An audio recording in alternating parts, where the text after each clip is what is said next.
Non, mais effectivement. Mesdames, Messieurs, chers collègues, il est 19h04. Je vous propose d'ouvrir ce conseil municipal et c'est Madame Pasteur qui procède à l'appel.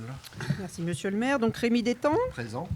Isabelle Pasteur présente, Moulet Gélal excusé, pouvoir à Philippe Schmitt, Catherine Gauzy, présente. Philippe Schmitt, présent. Sandrine Mutin, présente. Patricia Bonneau, présente. Valentin Niaourou, Présent. Kéra Bouziane Laroussi, Kamaï Souvent-Lassi, Annette Malaclet excusée, pouvoir à Catherine Gauzy, Saturnin Aounou, Denis Rehet, Evelyne Préoni-Vincent, excusée, pouvoir à Sandrine Mutin. Sylvain Boulogne, excusé, pouvoir à Sophie Panetier. Hicham Elkret. Véronique Bachelard.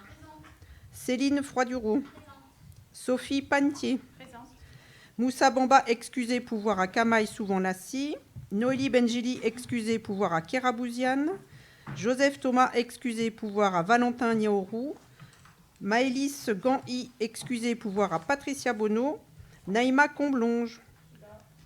Benoît Milot. Présent. Virginie Dos Santos. Présent. Sébastien Canquer, on m'a dit qu'il serait un petit peu en retard. Gérard Desclin. Présent. Et Majid Tayebi. Présent. Voilà, le quorum étant atteint, nous pouvons valablement délibérer. Merci. Je vous propose que Philippe Schmitt soit désigné secrétaire de séance. Et je vous propose également en tant que secrétaire auxiliaire, Monsieur Johan Lavier. Y a-t-il des oppositions? Je n'en vois pas. Il en sera donc ainsi. Je vous remercie. Philippe. Merci, Monsieur le maire. Le premier rapport concerne l'approbation du procès-verbal du Conseil municipal du 19 décembre dernier. Avez-vous des remarques, des questions? Il n'y en a pas. Je soumets à votre approbation qui est d'avis de voter contre, de s'abstenir. Il est donc adopté à l'unanimité. Je vous en remercie. Le rapport numéro 2 concerne la convention de partenariat dans le cadre d'un achat groupé d'électricité verte, de gaz naturel, de pellets, de panneaux photovoltaïques et de vélos à assistance électrique à destination des habitants de la commune de Quetigny. Vous le savez, le coût des énergies préoccupe les Français au plus haut point. C'est pourquoi l'an passé, en pleine crise énergétique, notre majorité avait souhaité mettre en place le bonus énergie. Plus de 350 foyers ont pu bénéficier de cette aide de 70 € en 2023. En 2024, nous souhaitons poursuivre ce soutien en permettant aux habitants de Quetigny de se regrouper pour acheter une énergie moins chère. L'achat groupé permet de peser sur les fournisseurs et d'obtenir de meilleurs prix et une meilleure réactivité de leur part. Cela est d'autant plus essentiel avec l'arrêt du bouclier tarifaire et des tarifs réglementés annoncés pour 2025. Cet achat groupé concernera, comme je l'ai dit, l'électricité, le gaz, les vélos électriques, ainsi que les pellets et les panneaux photovoltaïques. Pour ce faire, il est proposé de mettre en place un partenariat avec la société dijonnaise Wikipower qui organisera les achats groupés d'énergie. L'entreprise se place en tant que prestataire de l'achat groupé et est entièrement indépendante de tout fournisseur. Wikipower, vous l'avez vu dans la convention qui était jointe, ne sera pas rémunérée par la ville, ni d'ailleurs par les souscripteurs de ces différentes possibilités d'achat, mais elle sera rémunérée par un pourcentage sur le total des contrats d'énergie dont elle sera l'intermédiaire. Il s'agit donc là d'une convention de partenariat sans flux financier. Wikipower se chargera de la mise en concurrence des fournisseurs, intégrant notamment, comme vous avez pu le voir, des critères d'énergie verte et biosourcée, Vous avez pu le lire dans l'annexe qui est jointe. Wikipower tiendra à disposition des personnes intéressées un simulateur permettant de comparer leur offre actuelle d'énergie et l'offre nouvelle proposée. Un service client sera également assuré donc par Wikipower pour répondre aux questions et réaliser la mobilité de fournisseurs d'énergie. Nous proposons d'ouvrir les inscriptions aux habitants de Quetigny à partir du 25 mars prochain. C'est un calendrier, certes, qui est un peu serré. Nous ne maîtrisons pas toutes les dates. Les inscriptions n'obligeront en rien les habitants, c'est important de le rappeler, de le préciser, mais leur permettront d'être informés sur les offres donc, qui seront produites par Wikipower, et la mise en concurrence des fournisseurs sera réalisée au mois d'avril. Les souscriptions aux offres d'énergie seront ensuite ouvertes aux habitants au mois de mai prochain. Pour que cette démarche porte ses fruits, nous engagerons une large diffusion d'informations sur cette possibilité d'achat groupé. C'est là où nous intervenons. Plusieurs communes de la métropole mettront prochainement en place ce même partenariat, et c'est l'intérêt de ce partenariat avec Wikipower, qui permettra ainsi d'accroître le nombre de consommateurs intéressés et donc de peser sur ces négociations tarifaires. Voilà sur ce rapport. Y a-t-il des questions? Je vous en prie. Merci. Oui, ça marche. C'est bon? Oui. Vous m'entendez? Merci, Monsieur Détang, pour cet exposé. Voilà, nous souhaitons poser quelques questions par rapport à ce point, par rapport à cette convention. Nous estimons que c'est une initiative louable, voire souhaitable, qu'on aurait même pu saluer si elle se réalisait avec des opérateurs historiques publics ou semi-publics, évidemment, c'est comme EDF ou autres. Les interrogations qu'on se pose, c'est sur les garanties pour les Quitinois, ménages ou entreprises, parce que si j'ai compris, c'est les entreprises aussi peuvent être concernées, comme on l'a vu en commission. Donc, quelle garantie sur l'évolution des prix? Parce que, évidemment, c'est toujours alléchant au départ pour quand il y a de nouveaux opérateurs. Et quelle garantie pour la suite? Et puis, évidemment, là, vous dites que la municipalité n'engage pas, il n'y a pas de flux direct, effectivement, mais indirectement, il y a quand même quelques frais, évidemment, ça ne sera pas conséquent, mais là, ça engage la municipalité sur toute la communication. Et ce qu'on se demande, c'est qu'à partir du moment où la municipalité se porte tout de même en quelque sorte caution, parce que ça met en confiance quand même, parce que moi, je serais démarché par comme tout le monde, par un opérateur privé, peut-être je me méfierais, mais avec la caution de la mairie, je pourrais être mis en confiance, à juste titre, parce qu'on a confiance en sa mairie, en sa municipalité. Mais quelle garantie pour la suite? Donc pour l'habitant qui est mis en confiance et qui serait un habitant potentiel client. Et puis quelle garantie sur l'origine verte? Parce qu'évidemment, j'ai relu, même y compris l'annexe, évidemment il y a des points qui sont attribués, mais quelle réelle garantie on a sur l'origine verte de ces énergies. Et puis l'origine française, c'est indiqué, ça peut être européen, etc. Les points sont attribués en fonction de ça, si j'ai bien compris. Et dernière question, c'est que, évidemment, c'est vrai, c'est pas une question, mais c'est une observation, c'est que c'est un outil, je l'ai dit, c'est proposé par un opérateur privé. Nous, on souhaite toujours que des initiatives encourageant le service public et non pas l'amoindrir, ce qui fait que ça nous semble un outil à double tranchant. Parce que si c'est une réussite, ça affaiblit le secteur public.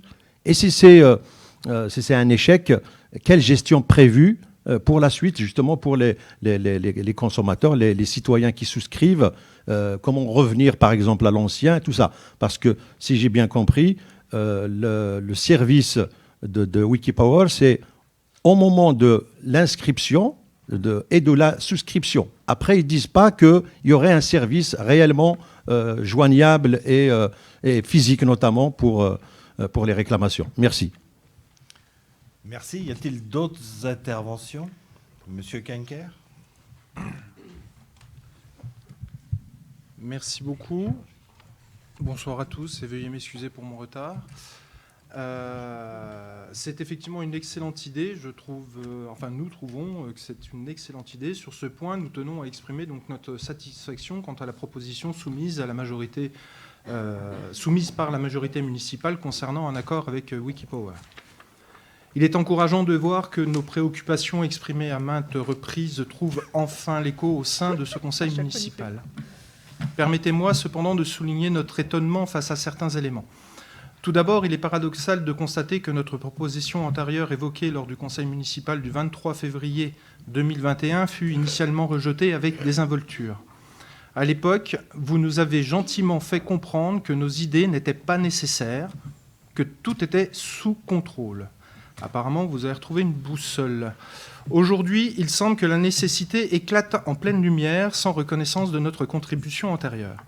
C'est donc avec une certaine perplexité que nous constatons que nos idées sont comme des trésors découverts dans les oubliettes de l'opposition et exhibés fièrement comme des joyaux de la majorité. Force est de constater que vous sous-estimez notre valeur, mais que vous êtes dans l'obligation aujourd'hui de dévaliser le magasin de la seule vraie opposition de Quetigny pour remplir vos rayons de solutions providentielles. De plus, il est intéressant de noter que l'idée initiale émane du maire de Chevigny-Saint-Sauveur. Du coup, je peux donner une réponse, ça fonctionne déjà à Chevigny-Saint-Sauveur depuis 2 ans.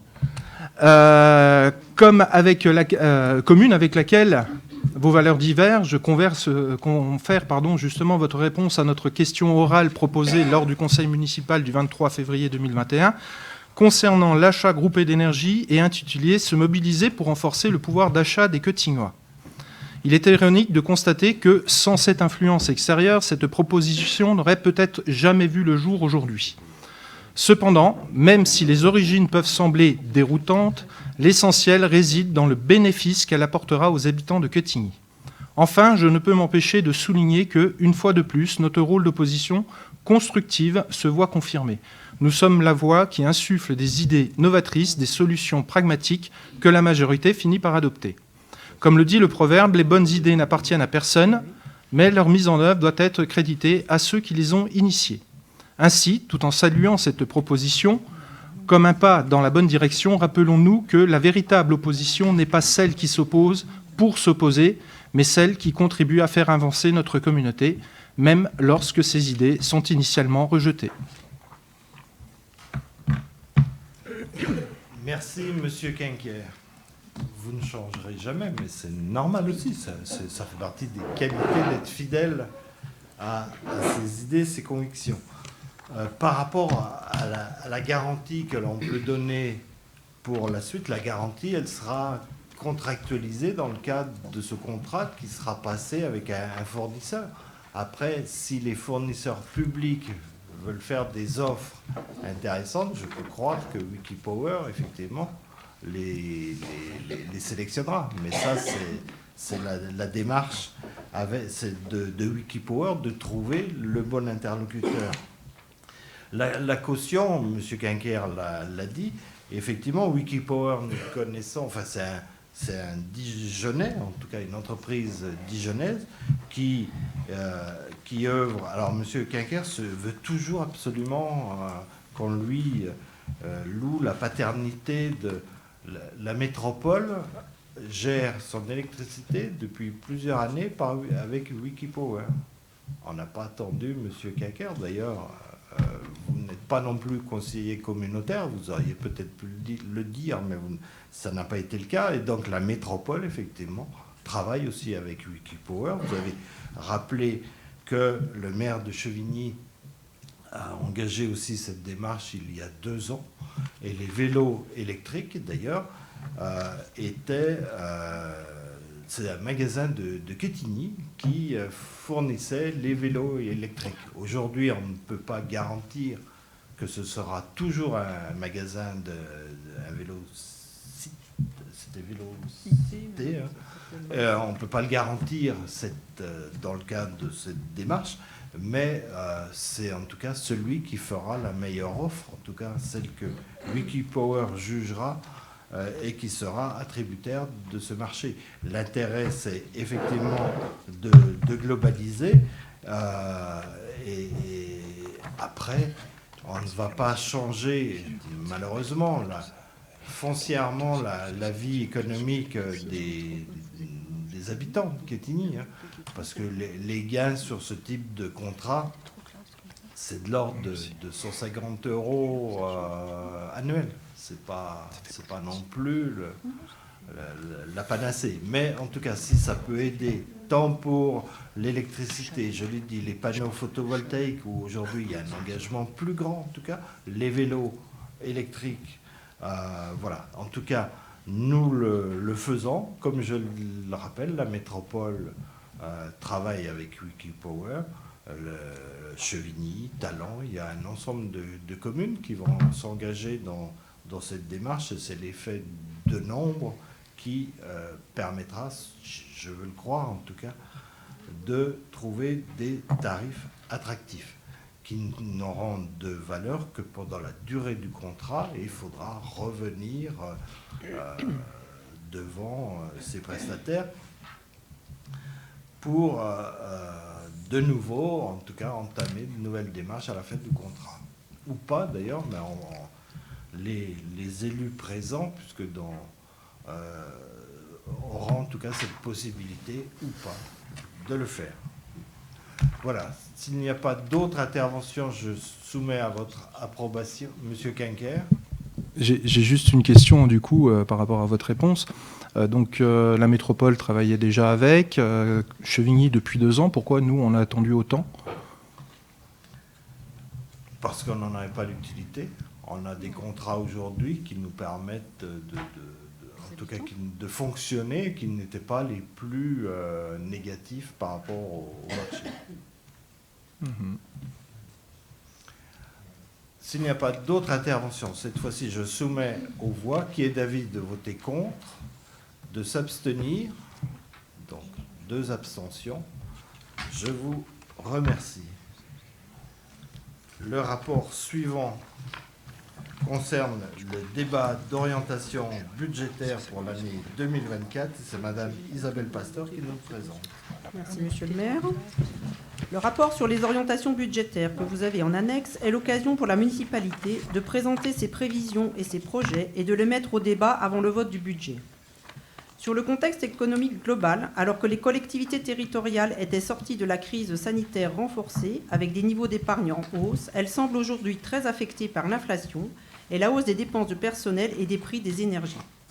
La période 2022-2023 se traduit en moyenne pour les communes par un repli des soldes d'épargne brute et nette. Quetigny se distingue à cet égard de la tendance nationale en renouant en 2023 avec un niveau d'épargne brute plus important qu'en 2022. Cela démontre, comme nous l'avions anticipé lors du DOP de l'an passé, la maîtrise du rythme de l'évolution de notre masse salariale qui représente 70% de nos dépenses. Je tiens également à souligner notre maîtrise sur les fluides lors de cette période de crise énergétique. En effet, la réduction de nos consommations a permis de réaliser une économie de 66 kg et c'est exceptionnel. L'exercice 2024 sera marqué par une progression plus importante des recettes de fonctionnement que des dépenses, respectivement plus 4,5% et plus 3,1% par rapport au budget 2023. Certes, la section de fonctionnement enregistrera les revalorisations salariales des agents publics, se traduisant par un chapitre qui augmentera de 5%, soit 400 000 € de BP à BP, mais les dynamiques enregistrées sur les recettes communales viendront contrebalancer ce bout. Sur les recettes, en complément de la revalorisation des bases fiscales dont profitent l'ensemble des collectivités, notons pour Quetigny la recette nouvelle liée au passage de la fibre qui alimente les data centers de Fauvernais et Saint-Apollinaire et se représentera donc plus 130 kg, qui correspondent par contre à 2 années de taxation. Et la progression des subventions de fonctionnement liées au développement des services municipaux. Ainsi, les dépenses de fonctionnement de la commune s'établiront à un peu plus de 13 millions d'euros en 2024. Les dépenses de fonctionnement ne sont pas un gros mot. Les dépenses de fonctionnement représentent du personnel municipal qui assure chaque jour sur le territoire le service public de proximité. C'est la délivrance de passeports et de cartes d'identité, c'est l'accompagnement aux démarches numériques avec France Service, c'est assurer une cantine scolaire à 1 € pour les plus modestes, ou encore accueillir pour plus de 260 élèves dans un programme de réussite éducative.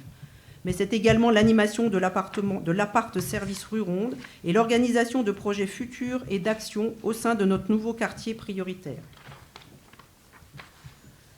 Le fonctionnement, c'est aussi le soutien aux foyers qui font face à des difficultés à travers le financement du CCAS et le déploiement de nouvelles aides telles que le panier inflation.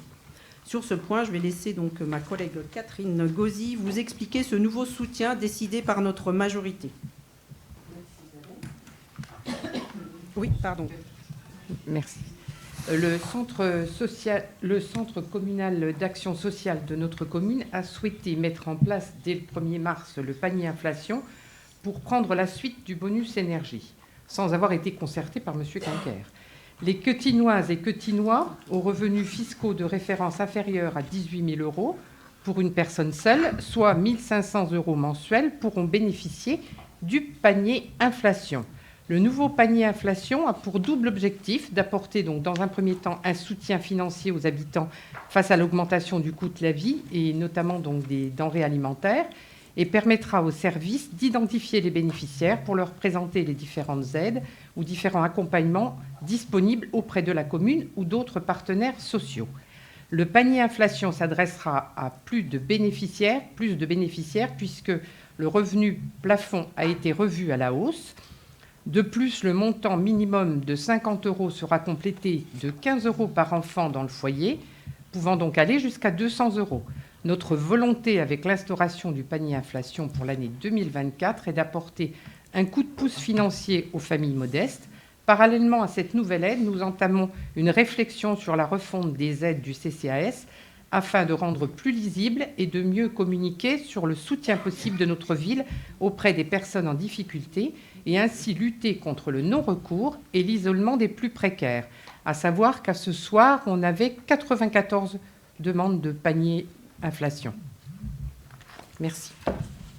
Merci Catherine pour ces précisions. On voit par rapport aux chiffres que tu nous donnes qu'effectivement, voilà, on répond vraiment à une demande sur ce point-là. Merci beaucoup.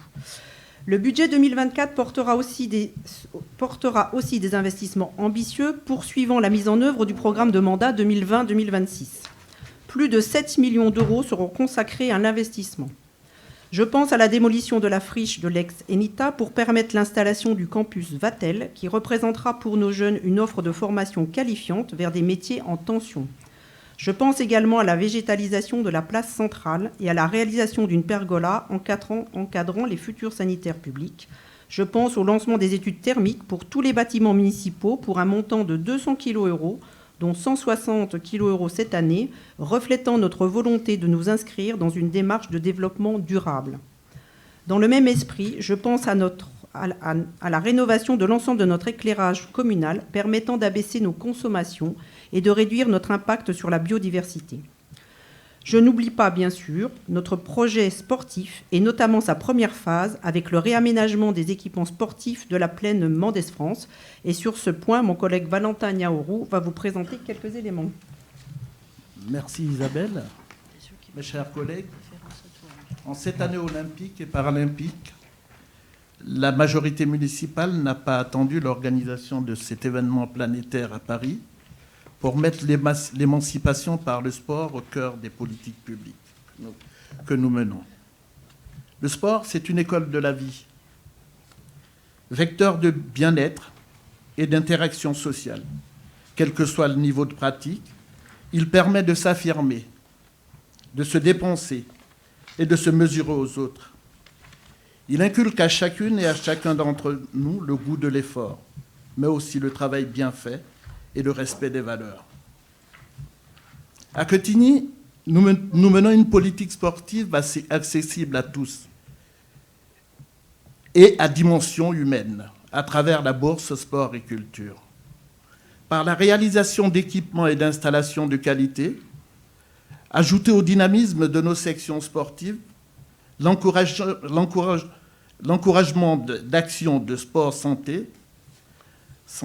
En 2024, Comme à chaque élaboration de chaque projet de budget, nous avons trouvé les outils et les leviers nécessaires pour poursuivre notre action en matière de politique sportive, en lien avec les engagements pris envers les Quétignois et les Quétignoises. Merci, chers collègues, pour ces compléments d'information. Donc, pour compléter... J'ai pas fini. Ah, pardon.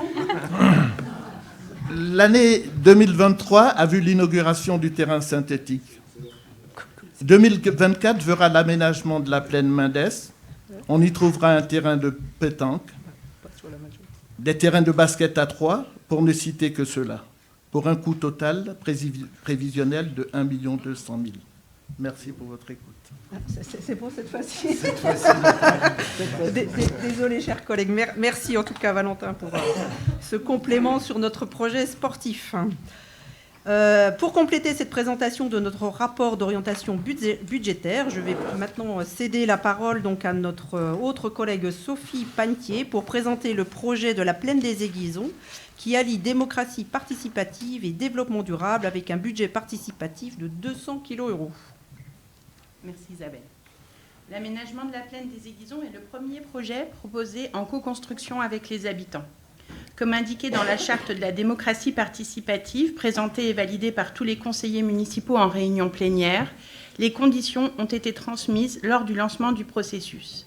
Elles étaient d'ordre technique, telles que la prise en compte du passage de canalisation en sous-sol ou d'un transformateur EDF, réglementaire, les propositions devaient être conformes au PLUIHD, ou financière, le montant de l'enveloppe dédiée à la réalisation du projet a été annoncé dès le début de la démarche. 4 ateliers ont été programmés entre décembre 2023 et le 15 février 2024. À chaque session, l'intérêt et l'implication des participants se sont renforcés et leur assiduité a été constante. Pour information, 25 personnes en moyenne étaient présentes à chaque rendez-vous. Parallèlement à ces séquences, l'équipe pédagogique de l'école élémentaire des Aiguisons a été consultée et une rencontre et des ateliers ont été organisés à l'attention des élèves de l'école des Aiguisons. Les étudiants en BTS Arts paysagers de l'agrocampus Dijon, nouveau nom du lycée Olivier de Serres de Quetigny, ont également pu soumettre leurs propositions aux habitants. Chaque étape a été un lieu de débat et d'échange qui ont parfaitement illustré la démarche de démocratie participative souhaitée par notre équipe municipale. Au-delà de la prise en compte des souhaits émis par chacun, les participants se sont exercés à la prise de décision. Ils ont dû faire des choix, prendre en compte l'intérêt général, composer avec des contraintes budgétaires, prioriser les idées et adapter le projet. Pour résumer, ils se sont confrontés à ce qui fait le quotidien de la prise de décision pour les élus. Aujourd'hui, le budget de 200 000 € prévu en 2024 va permettre de concrétiser ce projet. Un parc canin, des buttes arborées, un parcours aventure constitué de rondins de bois, une prairie fleurie qui préservera les orchidées présentes sur la plaine, des cheminements qui permettront l'accessibilité à tous. Voilà un petit aperçu de ce que deviendra ce nouvel espace convivial de nature en ville, dont la présentation officielle est prévue en juin, lors du Festival de la biodiversité. Merci Sophie pour cet éclairage sur le projet de la coulée verte. Vous le voyez, gérer une commune, c'est faire des choix et définir des priorités.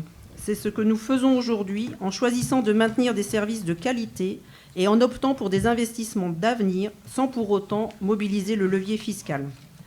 Pour finir, je vous indique que l'encours de dette au 1er janvier 2024 s'élève à 4,125 millions d'euros, soit 434 € par habitant. En moyenne, les communes de strate démographique équivalente affichent une dette par habitant de 780 €. Je vous invite donc à prendre acte de la présentation du rapport d'orientation budgétaire qui précède le vote du budget qui aura lieu en avril.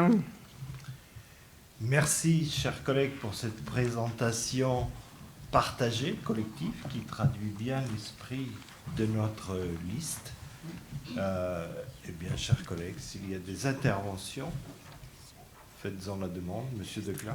Oui, alors nous aurions, Majid et moi, plusieurs interventions à faire sur des points relativement précis dans ce document touffu et très intéressant. Alors la première chose sur laquelle on voudrait attirer l'attention, c'est sur les dépenses de personnel qui sont apparemment, d'après votre rapport, un peu lourdes. Alors, en particulier, nous voudrions insister sur la nouvelle bonification indiciaire. Hein. C'est dans l'annexe 7, pour les gens qui voudraient s'y reporter. Pourquoi cette bonification double-t-elle presque entre décembre 23 et le prévisionnel de décembre 2024, puisqu'on passe de 30 374 à 59 523. Bon, c'est très précis, mais c'est vraiment un chiffre très impressionnant. Et cette nouvelle bonification indiciaire, qui n'est pas si nouvelle que ça, elle remonte quand même à quelques années, voire décennies, c'est un principe relativement contestable, selon nous, parce qu'elle semble entraîner des distorsions ou des inégalités entre les agents. Et quel est l'avis de la Chambre régionale et de la Cour des comptes sur ce sujet? On va prendre plusieurs questions. Alors, si on prend... Bah, ou peut-être, sinon on peut répondre au fur et à mesure. Ce sera peut-être plus simple, non? Oui, allez, pour celui-ci, puisque j'ai la réponse. Donc, vous trouvez que c'est enfin, pas égalitaire, et en fait, c'est la loi. Donc, c'est la loi, non, voilà, mais bien on ne fait entendu, qu'appliquer hein. la loi, Oui. et dans la mesure où on applique la loi de façon correcte, la Chambre régionale des comptes acte complètement ce qu'on fait. Le fait de l'augmentation de la NBI sur le budget 2024 est lié au fait que nous avons un quartier prioritaire de la ville. Dans la mesure où on a des agents qui sont identifiés comme travaillant sur ce quartier, le NBI doit être adapté par rapport à ce nouveau projet.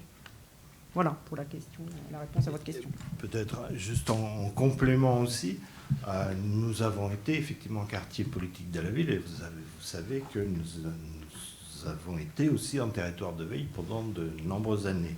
Et quand c'est la loi, effectivement, lorsque nous sommes en quartier politique de la ville, une NBI est ainsi déterminée en fonction des fonctions, des grades.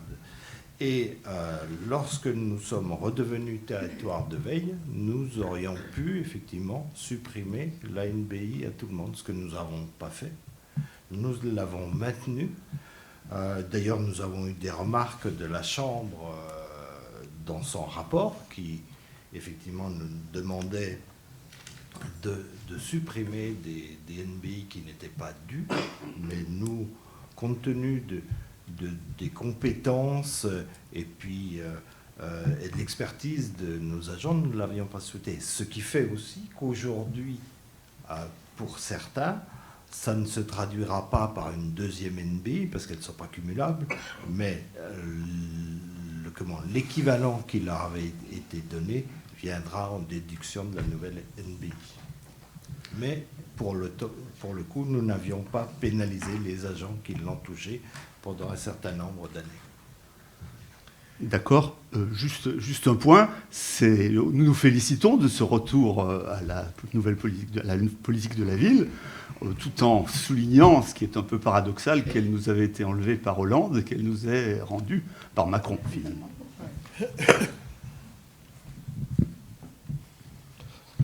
Oui, d'abord, je tiens à dire un grand merci à celles et ceux qui ont réalisé ce rapport, qui nous permet de mieux comprendre le cadre économique et financier des orientations budgétaires proposées. Et ça me permet aussi de rappeler qu'on est toujours partant pour la formation finance, mon collègue et moi. Et puis, petite remarque, parce que M. Quinquer, on a des relations très cordiales, mais à chaque fois, il nous égratigne comme ça. La seule opposition, malheureusement, on ne vous voit pas beaucoup aux commissions. En tout cas, moi, je ne vous ai pas beaucoup croisé. Voilà. Ceci dit, voilà, on passe plus sérieusement. Donc, par rapport à mon intervention, c'est surtout par rapport à la taxe foncière. On a déjà indiqué dans nos interventions antérieures, mes camarades et moi, que ça nous semble que c'est un impôt injuste et que on a souligné ça à différentes reprises. Est-ce qu'on aurait souhaité que le conseil municipal, même s'il n'a pas la main évidemment sur puisque c'est la loi de finances qui indique les bases locatives, mais en moins que la municipalité fasse un effort pour réajuster un petit peu donc cet impôt, parce qu'il touche de façon indifférenciée les gens, les ménages, et la plupart du temps, donc, même si c'est des propriétaires, mais pour beaucoup, ils ont des revenus plutôt modestes.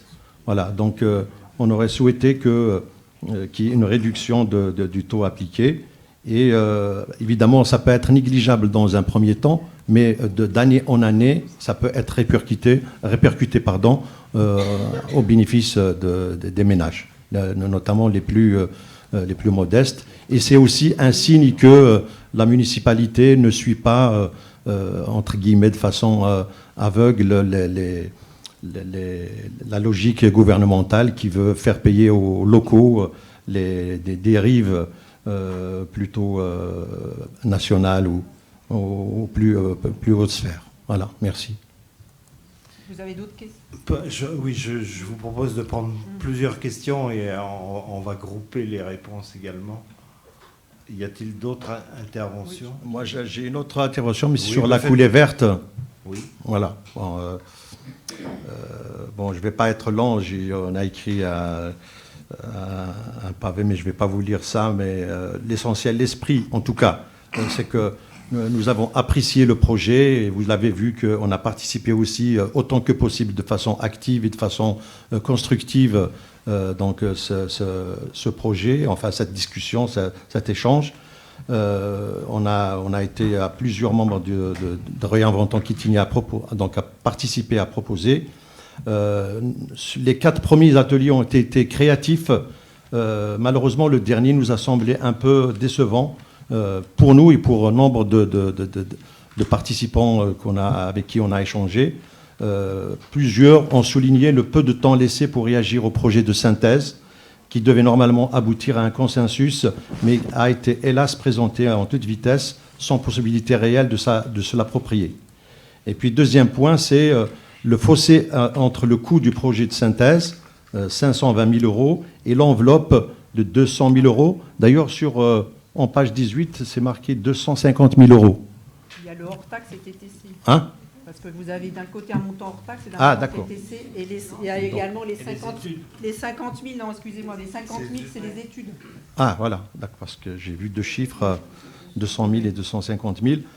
Nous nous étonnons un petit peu que l'enveloppe soit figée à 200 000 €, et on s'est dit que pour un premier projet, peut-être on peut être un peu plus généreux, raisonnablement, mais parce que c'est une première expérience de concertation, co-réalisation d'un projet pour les Quétinois, ça peut aussi inciter, si on se donnait les moyens, qu'on donne plus d'élan pour la démocratie participative. Voilà. Merci.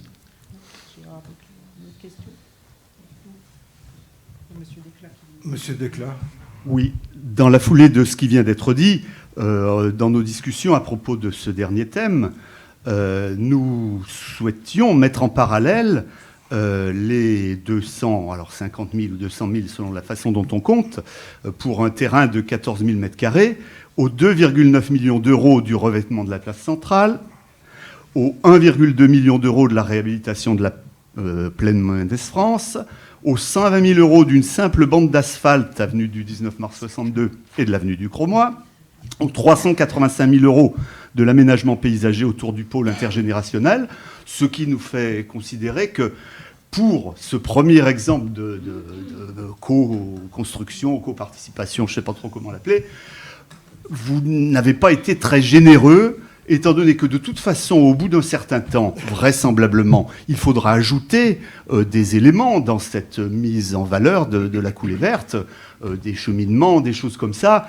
Ne vaudrait-il pas mieux mettre tout de suite un petit peu plus le paquet, si l'on peut dire, parce que dans un budget municipal, ça ne représente quand même pas des sommes considérables. Voilà.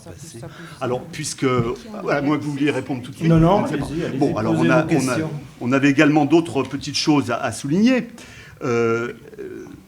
L'idée, par exemple, attendez, que je m'y perds un petit peu. Oui, attendez, j'ai perdu avec tout ça. J'ai pas dit ce que j'avais prévu et je retrouve plus ma page. Bon, écoutez, c'est pas très grave. Je vais revenir tout de suite à la conclusion.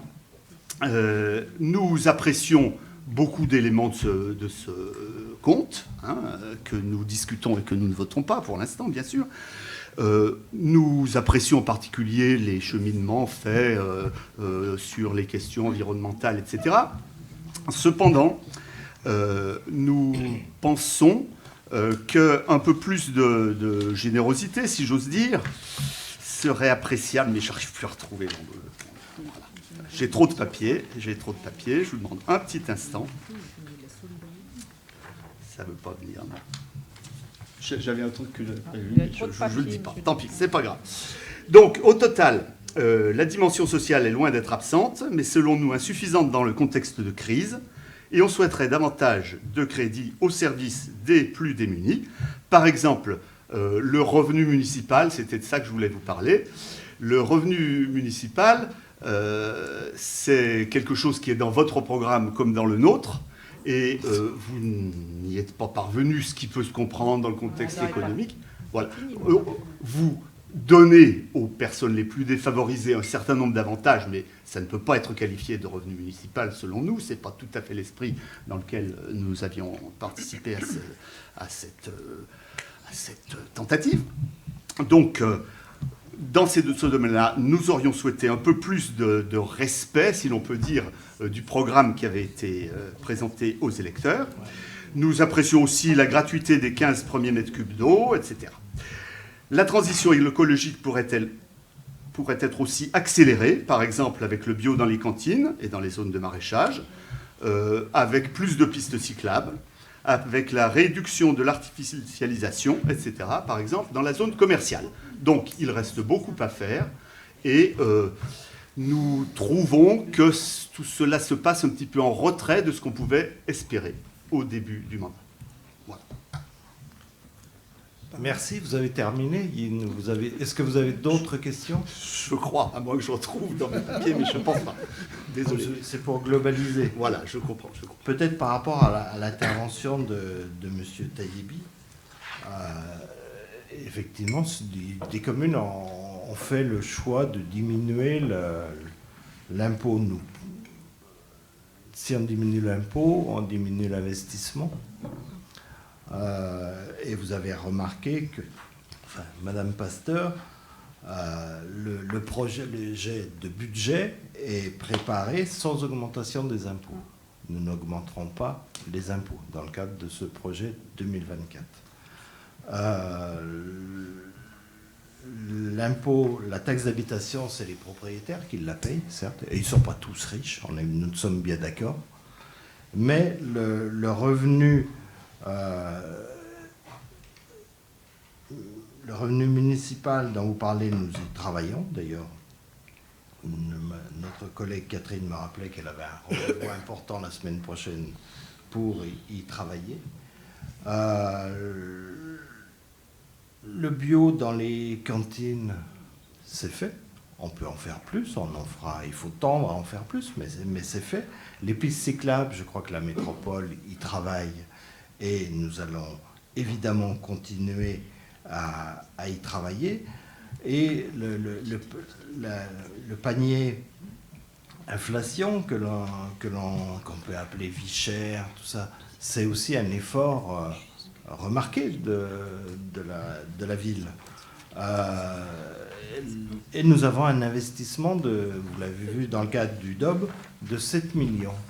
7 millions, c'est 7 millions pour tous les Catinois, sans distinction, effectivement, et aussi pour les plus modestes, les plus fragiles, et nous allons évidemment continuer à les accompagner. Donc ça fait partie de ces choix.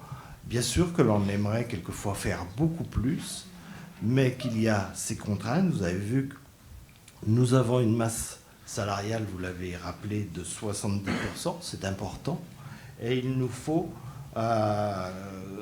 augmenter les efforts pour la contenir, certes, mais pour autant, comme je vous l'ai dit dans le cadre de la NBI, la masse salariale, elle est maîtrisée, et pour autant, nous essayons d'être les plus justes sur la dynamique. Donc, par rapport à l'équilibre budgétaire rêvé, oui, il y a toujours un équilibre entre, effectivement, vous le savez, les rentrées et l'investissement possible. Et cet équilibre-là, il n'est pas toujours facile. D'ailleurs, vous le voyez dans le cadre du projet de la plaine des Aiguisons. Et là, je vous trouve dur avec nous, puisque là, pour le coup, nous végétalisons, nous mettons du vert et vous nous accusez de ne pas assez investir. Si nous avons beaucoup investi sur la place centrale, c'est parce que c'est un projet aussi qui fait venir des jeunes, des couples jeunes, alors qu'à la rentrée prochaine, nous aurons, malheureusement, l'éducation nationale fermera encore une classe. Vous le savez, je vous l'ai déjà dit de nombreuses fois, c'est l'investissement de la place centrale, c'est aussi pour maintenir les professionnels de santé. La plaine des Aiguisons ne va pas maintenir les professionnels de santé. La place centrale, oui. Le commerce, 17 emplois à Casino, c'est les travaux aussi qui permettent de maintenir ces emplois et de maintenir un commerce de proximité qui risque d'être fermé. C'est cet investissement-là qui l'a permis. Cet investissement-là, il a permis aussi de construire la parenthèse qui est un investissement important, 5 millions et demi, qui est un lieu de croisement des populations. Et nous allons travailler, les services sont mobilisés évidemment, pour faire que ce lieu, avec les associations, la passerelle a complètement investi ce lieu avec le café solidaire, pour que ce lieu soit un lieu d'échange, de partage, d'accès à la culture, à l'outil numérique. Et c'est cet investissement-là de la place centrale qui le permet. Et nous allons évidemment continuer. Et je veux peut-être laisser Isabelle, si tu avais des points à rappeler, en tout cas. Non, enfin, après, je pense que tout a été abordé au niveau des questions ou des remarques que vous avez pu faire. Non, je sais pas si... La démocratie participative, nous l'avons mise effectivement dans le cadre de ce projet. Nous l'avions fait également dans le cadre du jardin planté intergénérationnel, effectivement, où là aussi la ville a investi. Et quelquefois, cette démocratie participative, c'est ceux qui la demandent le plus, qui ont le plus de mal avec. Et je fais un peu allusion à quelqu'un que nous connaissons, que vous connaissez, parce que je crois même qu'il était sur votre liste, et qui n'accepte pas le choix qui a été fait par l'ensemble des votants. C'est ça aussi la démocratie participative. C'est pas toujours un acte facile pour tout le monde, visiblement. C'est à la marge quand même. C'est à la marge. Mais la démocratie participative, voilà, c'est le verger conservatoire. Enfin voilà. Et tout ça, c'est aussi de l'énergie. Ça ne se traduit pas que par du financier, mais c'est beaucoup d'énergie. Et là aussi, je veux y voir l'expertise de nos services. Y a-t-il une autre intervention? Il n'y a pas de vote sur le DOB, vous le savez. Sinon, nous passons au dossier suivant, Monsieur Quinquer. Merci, monsieur le maire.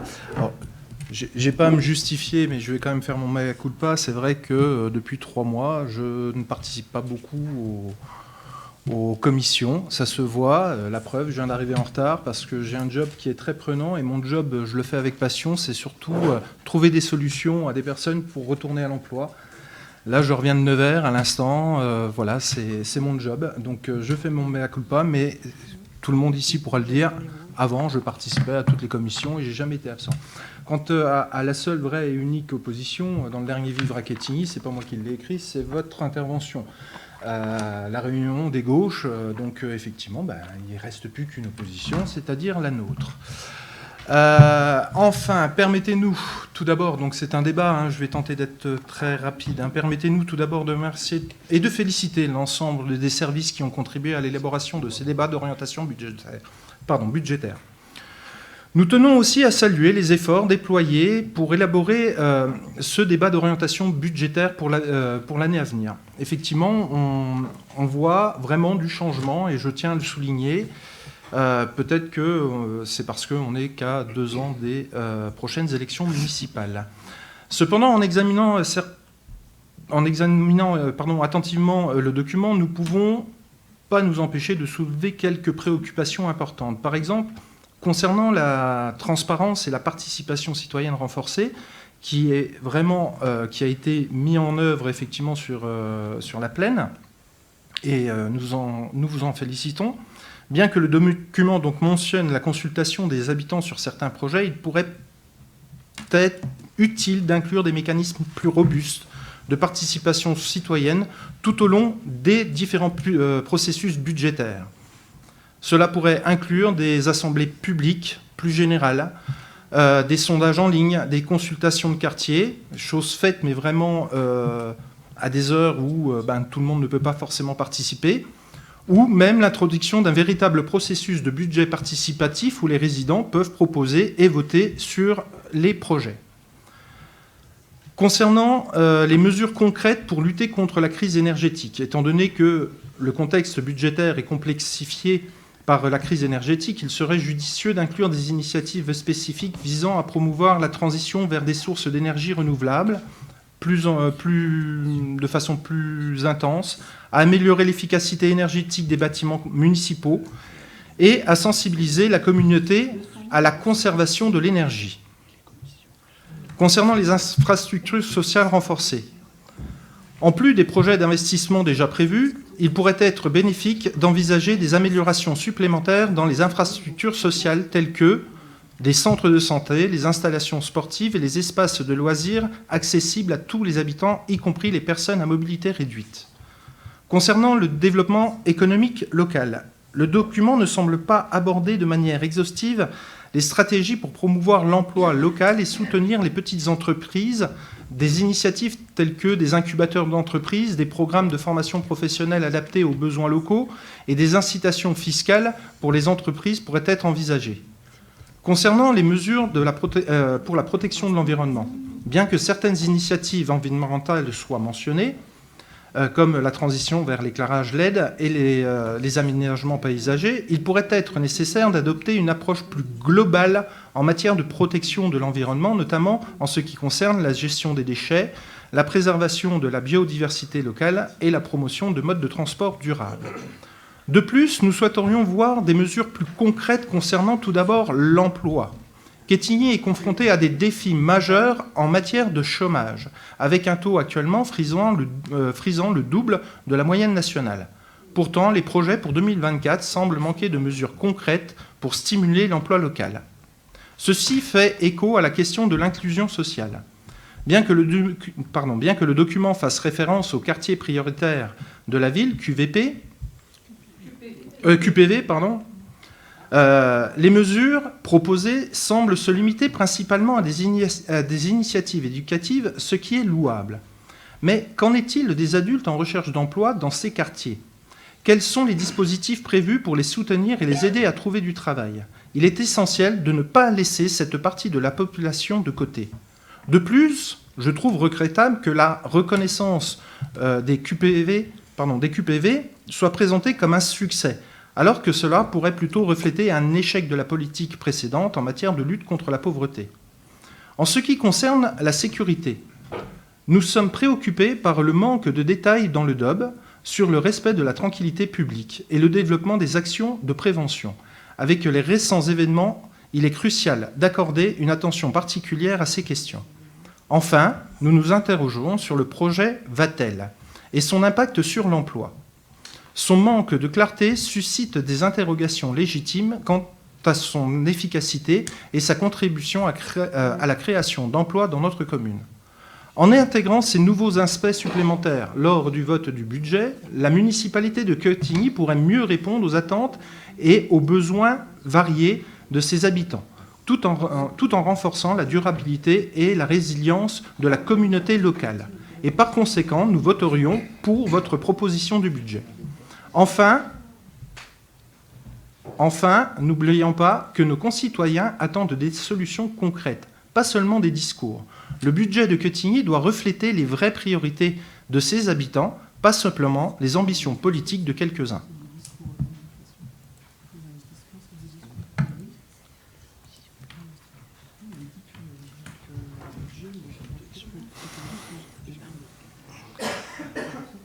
Alors, y a-t-il d'autres interventions après M. Quinquer? Rapidement, QPV, ça n'a jamais été considéré comme un succès. Nous n'avons jamais considéré... Lors de vos vœux, vous avez dit que c'était une chance. Comment? Lors de vos vœux, vous avez dit que c'était une chance. Oui, c'était une chance parce que nous avons été QPV, territoire de veille, et nous avons continué tout le travail avec la population. Nous l'avons continué. Aujourd'hui, nous redevenons QPV. C'est une chance parce que j'espère que derrière, il y aura des financements qui nous permettront de financer ce que l'on finançait jusqu'à présent. Et donc, évidemment, d'amplifier le travail qui est déjà fait sur l'accompagnement des personnes. Alors, vous avez mélangé un peu tout aussi. Les déchets, c'est la métropole. L'emploi, c'est la métropole. Et les pistes cyclables, c'est la métropole. Je crois qu'il faut aussi revenir dans les fonctions de chacune et chacun. Et pourtant, sur l'emploi, nous continuons, effectivement. Nous avons une personne à Château-Service qui y travaille. Nous allons organiser un job dating prochainement. Au mois de juin, le à 20 la mars, Colline. ouais, c'est à Chevigny, et le 16 juin à la Colline. C'est vrai, quand vous changez de boulot, vous changez de motivation. Non, j'ai toujours eu cette motivation. Et ce boulot, ça fait 15 ans que je le fais. Et nous étions à l'AFPA il n'y a pas très longtemps, c'était le mois dernier, je crois. Donc voilà, ça nous allons évidemment continuer. Quetigny nous a un pôle économique, artisanal, commercial important, c'est plus de 6400 emplois. Donc effectivement, les relations avec les entreprises sont importantes parce qu'elles nous permettent aussi de positionner des Quetignois sur les emplois. Mais alors, il y a des Quetignois qui ont besoin aussi d'être aidés, effectivement, dans cette recherche, et nous allons continuer. Vous avez parlé de la nécessité, effectivement, on le voit dans le cadre de la crise climatique. Si vous avez bien lu ce qui vous a été présenté, vous avez pu voir qu'il y avait 200 000 €, qui sont consacrés donc à des études pour regarder la thermie des bâtiments, du patrimoine communal. Vous avez pu voir que nous allons intervenir au restaurant des Aiguisons. Vous avez pu voir combien ? 800 000 € sur 3 ans. Donc des sommes importantes, et c'est souvent votre petite musique qui dit que nous n'intervenons pas sur le patrimoine. Eh bien si, nous le faisons. Nous ne vous attendons pas dans vos propositions que nous attendons d'ailleurs. Et nous continuons effectivement à maintenir et voire même à le vendre quand il est besoin, comme le bâtiment que nous avons vendu au conseil départemental, de façon à pérenniser, le conseil départemental étant propriétaire de ce bâtiment. Là, nous sommes sûrs qu'effectivement, il va y installer ses services. Donc, c'est un budget, un débat d'orientation budgétaire qui vous est proposé, avec un document de grande qualité, qui est complet, qui est pédagogique. Vous avez pu voir que la part d'emprunt de la ville rapportée à chaque habitant est la moitié pratiquement des villes de même strate. Et ça fait partie de ses choix. Vous l'avez dit, baisser les impôts, oui, mais si on baisse les impôts, il va falloir emprunter. Et jusqu'où on va dans l'emprunt? Ça fait partie de ses choix, c'est la politique même qui nous le demande. Eh bien, nous avons fait le choix d'avoir après tous les investissements, vraiment, il faut être conscient que le plus gros investissement jamais fait à Quetigny, c'est la parenthèse que nous allons inaugurer samedi. C'est 5,5 millions d'euros. C'est aussi l'installation de l'école Vatel. Et l'école Vatel, elle va créer de la dynamique, elle va permettre à des jeunes d'être formés, elle va permettre de supprimer une friche parce que nous n'avons pas eu de proposition d'école publique.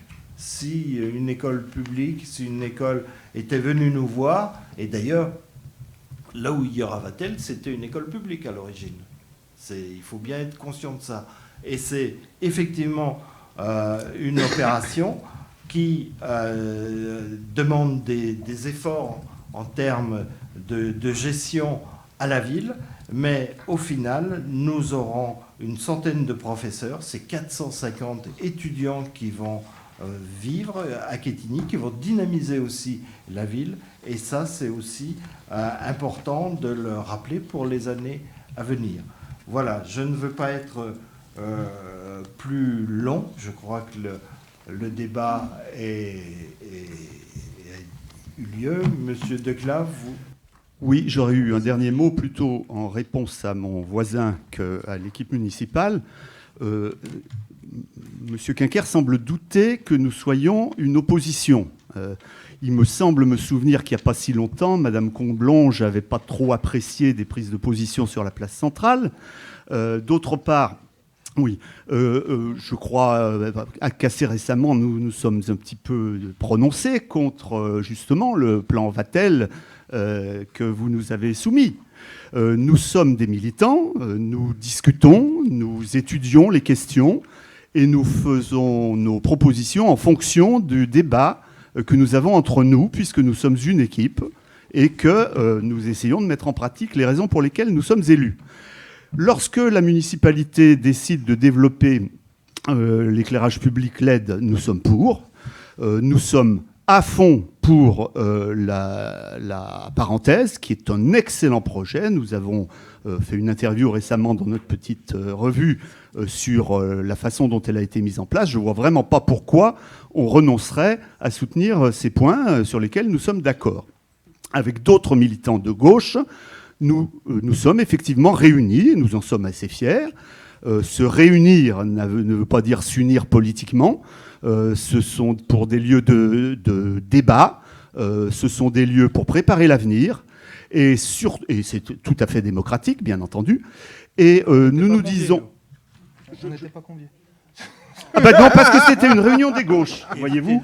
Alors là, voilà, donc c'est pas démocratique. Ah, c'est pas démocratique de discuter entre militants. S'il vous plaît, on bon, revient... Bref. Bon, là, je ne vois vraiment pas en quoi vous allez juger des personnes qu'on invite à un débat. Hein. Alors, j'avais encore un point que je viens de perdre, évidemment. Ça ne saurait manquer. Oui, la dernière chose que je voulais dire, c'est que nous nous réunissons à gauche, parce que nous croyons aussi à la sincérité de gens qui ne pensent pas comme nous, mais qui sont des militants de gauche. Et nous en ressentons d'autant plus intimement la nécessité de se réunir et d'échanger que la situation internationale, la situation économique et les menaces qui pèsent sur notre démocratie méritent parfois qu'on dépasse des questions de clientélisme politique. Et là aussi, nous sommes assez fiers de ce que nous faisons. Merci. Merci. Eh bien, nous allons passer au dossier suivant et nous nous reverrons forcément pour parler budget et qui sera présenté le 9 avril prochain et qui sera évidemment la traduction de ce débat d'orientation. Et nous allons continuer dans l'éducation, dans l'accompagnement des plus fragiles dans la tranquillité aussi, avec de la médiation, pas que... et de la prévention, beaucoup de prévention. C'est ce que nous faisons et nous allons continuer, effectivement. Donc, le dossier suivant est le renouvellement du contrat de la carte d'achat public. Et c'est Madame Isabelle Passeur qui nous le présente. Merci, Monsieur le maire. Le contrat actuel des cartes d'achat de la collectivité arrivant à échéance, nous vous proposons son renouvellement. La carte d'achat est une modalité d'exécution des marchés publics qui présente des avantages pour le bon fonctionnement et la réactivité des services. C'est donc une modalité de commande et une modalité de paiement. La tarification annuelle est fixée à 100 € par carte d'achat avec une commission sur flux de 0,25% par transaction. Par ailleurs, l'abonnement annuel à l'outil ICAP est de 150 €. Actuellement, la collectivité a attribué 14 cartes aux différents services. Il vous est donc proposé d'approuver le renouvellement du contrat de la carte d'achat public et d'autoriser Monsieur le maire à signer le contrat afférent avec la Caisse d'épargne Bourgogne-Franche-Comté dans les conditions mentionnées ci-dessus. Merci. Nous sommes dans le fonctionnement des services. Y a-t-il des interventions? Je n'en vois pas. Je soumets à votre approbation qui est d'avis de voter contre, de s'abstenir. Donc, merci pour ce vote unanime. Le rapport 5 concerne la modification du tableau des emplois et les créations de postes qui vous sont soumises ce soir concernent l'évolution en catégorie B après la réussite du concours par un agent de la bibliothèque. Donc là aussi, nous nous faisons fort de permettre à chacune et chacun d'avoir un parcours professionnel. Et l'autre poste, c'est un poste d'éducateur en remplacement qui est, lui, pérennisé.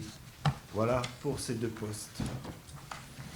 S'il n'y a pas d'intervention, je soumets à votre approbation qui est d'avis de voter contre, de s'abstenir, adopté à l'unanimité. Et après, vous avez les informations du conseil municipal que vous avez pu lire attentivement. Et je vous rappelle donc l'inauguration de la parenthèse. Ça sera... Oui, Madame Dos Santos, pardon. Excusez-moi, Monsieur le maire, c'est juste une question. On avait, dans les derniers conseils, évoqué le golf. Et quand je lis assurer la défense de la commune de Quetigny, je voulais savoir quel contentieux vous oppose à Blue Green. Enfin, si c'est pas... Alors, nous avons un désaccord suite à l'appel d'offres donc, qui a été fait. Nous sommes en négociation et on peut penser que ce contentieux pourrait, je dis bien pourrait s'éteindre, mais nous sommes néanmoins dans une démarche où on demande l'appui d'un conseil sur un dossier qui est complexe, hein, parce que je vous rappelle, nous avions la CRC nous avait fait remarquer la nécessité de revoir l'engagement contractuel que nous avions avec Blue Green. Nous avons lancé un appel d'offres. Il n'y a pas eu de concurrence et de fait, en décembre dernier, il nous avait été proposé de revenir au contrat initial. C'est ce que nous avons fait, ce qui évidemment provoque des points de désaccord et la situation est en cours de négociation. Merci. Voilà, et donc je vous rappelle l'inauguration de la parenthèse samedi, c'est à 10h30. Il y aura évidemment des discours, mais il y aura aussi des animations musicales et un verre à partager entre l'ensemble des Quetignois.